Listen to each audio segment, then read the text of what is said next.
All right, so we got a little update on a potential Venom and Spider Man or Spider Man and Venom crossover. I can't wait to see it. I believe that it eventually is going to happen, but let's hear what Venom Part 2 director Andy Serkis, yes, that Andy Serkis who plays Smeagol and with the precious. Yes, that man who plays Smeagol, aka Gollum, and aka Ulysses Claw in Black Panther. Okay, and in what movie was that?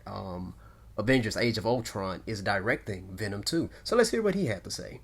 All right, let's see what he said. He says, "That's the question on. Well, they asked him the question: Are we going to see a Spider Man and Venom crossover?" And Andy Serkis' response was, "That's the question on everyone's lips. They want to know when Venom is going to meet Spider Man. Personally, it's never going to happen. I'm only joking. Of course, it's going to happen." Woo! I was going to say, never going to happen.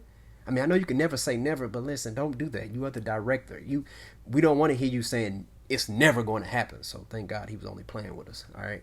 But let's see. He goes on to say, "It depends when you want to get there, and also what the appetite is. If people want more Venom stories, then to jump straight to Spider-Man, you could be missing out on so many great supervillain characters in between now and then. So in a way, by rushing it, you might be closing the door.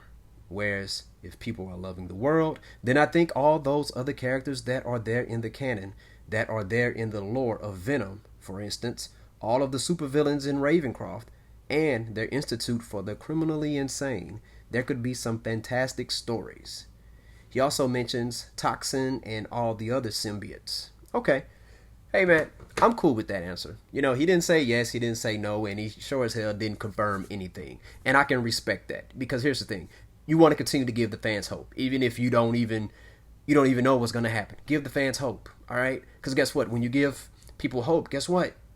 That can increase the probability of it becoming true. They're just like, hey, there was a point in time we thought we was never going to get a Deadpool movie. Then Ryan Reynolds went ahead and created a little short, about 5-minute scene and stuff like that, and that turned into Deadpool 2 years later. You get what I'm saying? Or the guy who played Shang-Chi, I remember he called out Marvel for not doing any Asian American or superheroes, and then guess what? He became Shang-Chi. All right, so you never know. You never know. What's the saying? How does the saying goes? You gotta, with the faith of a tiny mustard seed, you can move mountains. It's possible, people. It's possible. So I know I'm down for it. And the thing about it is also, I know we had Venom versus Spider-Man in Spider-Man 3 and Tobey Maguire's Spider-Man 3. And check this out. I actually like that movie. I mean, is it one of my favorite movies? No, but it was entertaining because for me, it's about the characters. While a lot of people were like, oh, the whole storyline with Mary Jane.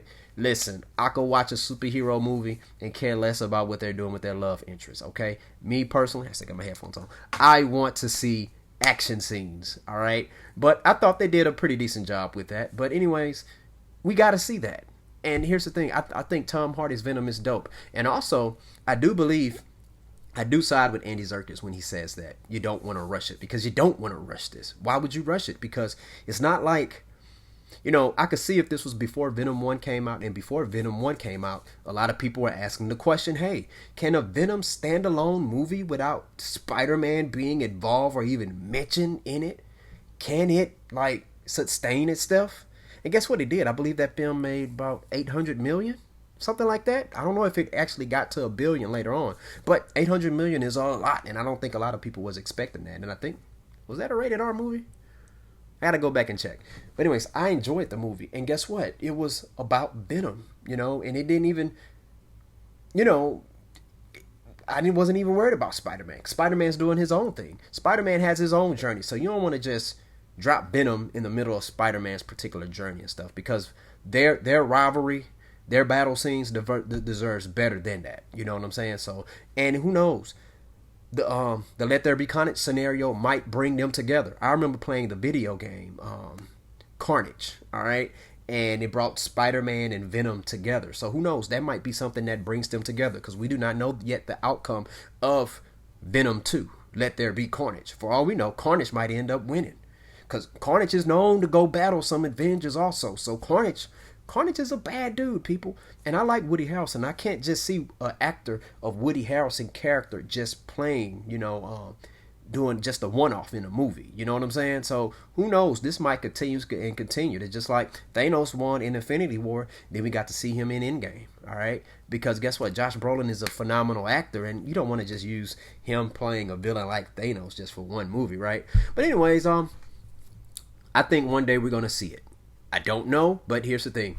Don't know when, but it's a lot of other Marvel movies that's going to be coming out, so it has to fit with the storyline. And I understand that. So can't wait to see this movie here. I tell you what, share your thoughts down below if you're watching the YouTube video, whether or not if you believe that eventually we'll get a Spider Man and Venom movie where they're in there together. All right? And it's going to be canon with the MCU. Or if you don't believe, you think they're just blowing smoke up your, you know what, share your thoughts down below and hit that like button and subscribe button. That's if you're watching the YouTube channel. And if you are listening on wherever you get your podcast from, hit the like button, subscribe to the podcast as well. Okay, thank you for tuning in.